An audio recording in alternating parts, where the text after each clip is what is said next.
বিসমিল্লাহির রহমানির রহিম। আজ আমরা এমন একটি মুহূর্ত, এমন একটি জায়গায় দাঁড়িয়েছি, যে জায়গাটা হচ্ছে যে আমাদের জন্য সর্বোচ্চ স্থান, আল্লাহর মসজিদ। যেই জায়গাতে আমরা ইবাদত বন্দেগী করার জন্য, আল্লাহকে ডাকার জন্য মন খুলে বসি এবং নামাজের মাধ্যমে আল্লাহর ইবাদত বন্দেগী আমরা করি। আমরা মুসলমান হিসেবে দুনিয়াতে এসেছি একমাত্র আল্লাহর ইবাদত বন্দেগী করার জন্য। আর দুনিয়াতে চলার জন্য কিছু কামারুজি করতে হবে, ইনকাম করতে হবে। এটা অপশনাল সাবজেক্ট। মূল সাবজেক্ট হচ্ছে যে আল্লাহ আমাদেরকে সৃষ্টি করেছেন, সে আল্লাহর ইবাদত বন্দেগী করার জন্য। আল্লাহ পছন্দ করে আমাদেরকে দুনিয়াতে প্রেরণ করেছে। তো শুকরিয়া জানাই যে আল্লাহ আমাদেরকে সৃষ্টি করেছেন, এত সুন্দর জীবনযাপন পৃথিবীতে পাঠিয়েছেন উপভোগ করার জন্য। আল্লাহর সকল নিয়ামতের উপরে শুকরিয়া জ্ঞাপন করছি। শুকরিয়া জ্ঞাপন করছি এই জন্য যে আল্লাহ তাআলা যে আমাদেরকে আল্লাহর ঘরে মসজিদে দাঁড়িয়ে দুটো কথা বলার মতো সুযোগ দিয়েছেন, তার জন্য শুকরিয়া জ্ঞাপন করছি। আজকে এমন একটা ব্যক্তির সংবর্ধনা অনুষ্ঠানে আমরা হাজির হয়েছি, যে ব্যক্তি সারা বাংলাদেশে কোরআনে হাফেজে প্রথম স্থান অর্জন করেছে।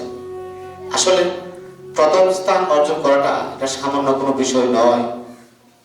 আমরা এটা একটা গণ্ডির ভিতরে নয়,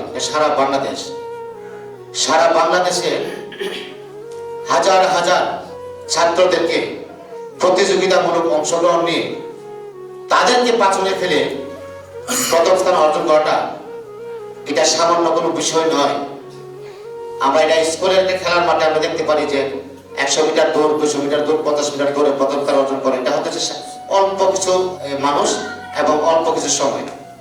কিন্তু একজন কোরআনে হাফেজ সারা বাংলাদেশের মধ্যে প্রথম স্থান অর্জন করাটা সামান্য কোনো বিষয় নয়। হাফেজ আহমদ বিন আরিফের জন্য দোয়া করব। এবং হাফেজ আহমদ বিন আরিফ আছে এখানে?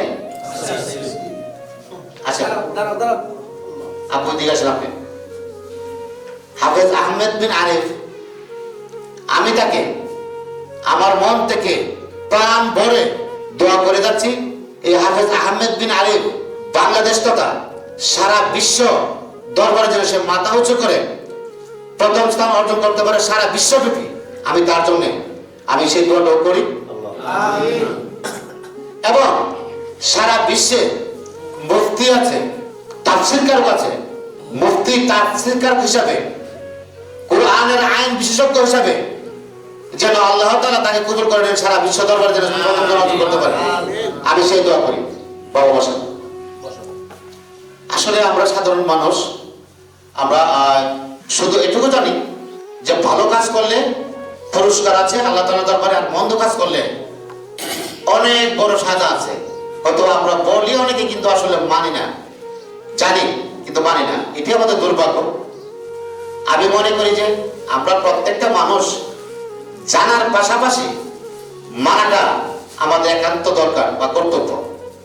আমরা যদি মানি তাহলে আমাদের জন্য মঙ্গল হবে, আর না মানলে আমাদের জন্য অমঙ্গল হবে। সবাই আমার জন্য দোয়া করবেন। আমি যেন একজন ভালো মানুষ হিসাবে, আমি তো বেশি কিছু বুঝি না, বেশি কিছু জানি না, তবে একটুকু বুঝি, এই দোয়াটুকু চাই যে আমি যেন একজন ভালো মানুষ হিসাবে এই পৃথিবীতে বসবাস করতে পারি এবং একজন ভালো মানুষের সার্টিফিকেট নিয়ে এই পৃথিবী থেকে মৃত্যুবরণ করে পরকালে সুখে জীবনযাপন করতে পারি। সেই দোয়াটুকু আমি চাই।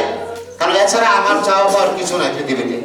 আমি জানি যে যদি পৃথিবীতে মানুষের দোয়াটুকু নিয়ে যাওয়া যায় পৃথিবী থেকে, সেটি প্রাপ্য। আর পৃথিবীতে ধন সম্পদ, ঐশ্বর্য, শক্তি, লাঠি, যাই কিছু বলেন, আমি মনে করি আমার সাথে কোনো কিছু যাবে না। একমাত্র যাবে আমার আমলনামা। আমি যেন আমার এই নেক আমলনামা নিয়ে মৃত্যুবরণ করতে পারি, আমার জন্য সেই দোয়াটা করবেন। আসসালামু আলাইকুম ওয়া রাহমাতুল্লাহি ওয়া বারাকাতুহু।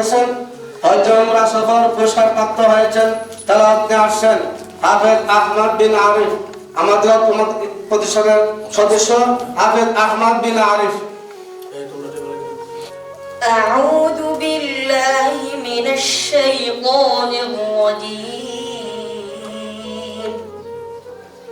بسم الله الرحمن الرحيم. مثل الفريقين كالأعمى والأصم والبصير والسميع هل يستويان مثلا أفلا تذكرون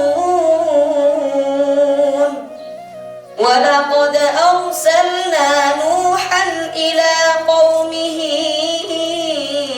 إني لكم نذير مبين ألا تعبدوا إلا الله إني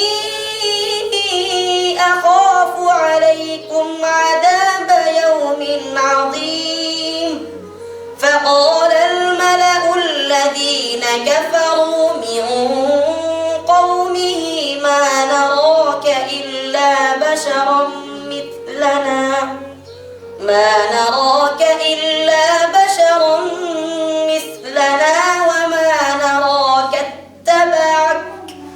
وما نراك اتبعك إلا الذين هم أرادلنا بادي الرأي وما